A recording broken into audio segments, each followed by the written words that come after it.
ایک صحابی تھے، ان کی 4 بیویاں تھیں، عتبہ نام تھا۔ تو آپ کو پتہ ہے یہ بناؤ سنگار سے عورتوں کو زیادہ دلچسپی ہوتی ہے، اچھی خوشبو کہاں سے ملتی ہے، بناؤ سنگار کا سامان، تو عورتیں ذرا اس کے اندر اپنے آپ کو ذرا اگلی صفوں میں سمجھتی ہیں، اور چلو اچھی بات بھی ہے، اپنے خاوند کے لیے اگر کوئی عورت بناؤ سنگار کرے تو باعث اجر ہے اس کے لیے۔ تو وہ 4 بیویاں کہتی ہیں کہ ہم نا ایک سے بڑھ کر ایک خوشبو استعمال کرتی ہیں، لیکن ہمارے شوہر حضرت عتبہ رضی اللہ تعالیٰ عنہ صحابی تھے، ان کو ہم نے کبھی خوشبو لگاتے نہیں دیکھا، اور ان کی خوشبو ہمیشہ ہماری خوشبو پہ غلبہ پا جاتا۔ تو وہ صحابیات 4 کہتی ہیں کہ ہم ٹٹولتی تھیں، ان کی جیبیں دیکھتی تھی، خوشبو کہاں سے لاتا ہے، پر خوشبو کوئی نہیں، جسم بڑا مہکتا ہے۔ ہم نے بڑی کوشش کی، 4 نے مل کے، 4 بیویاں، سمجھ نہیں آتی تھی۔ فرماتے ایک دن 4 اکٹھی ہو کے کہنے لگیں آج نہ چلو اس بات پہ تو 4 سوکنے اتفاق کرے نا۔ کہتے نے اپنے شوہر سے کہا آپ بتائیے خوشبو کہاں سے لاتے ہیں؟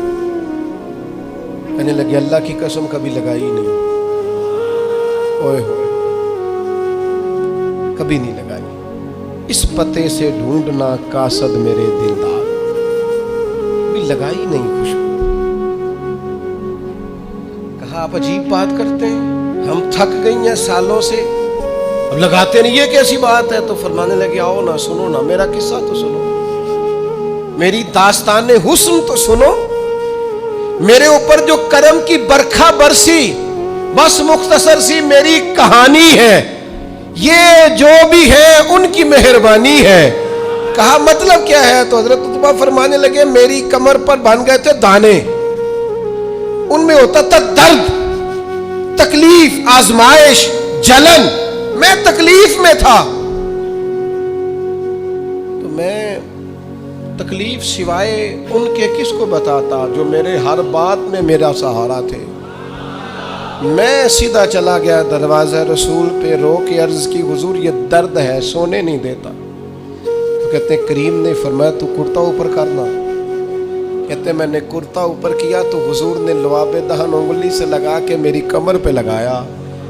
فرماتے ہیں وہ لعاب دہن میری بیماری لے گیا اور خوشبوئیں چھوڑ گیا۔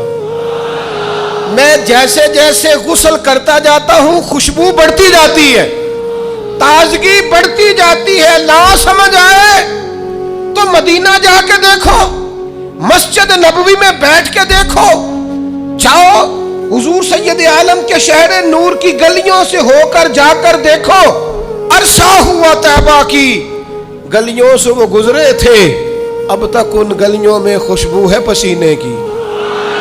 جا کے دیکھ لو، نظارہ کر لو۔ اللہ تعالیٰ نے حضور کا سراپا ہی ایسا بنا، یہ حضور کے دست مبارک ہے نا۔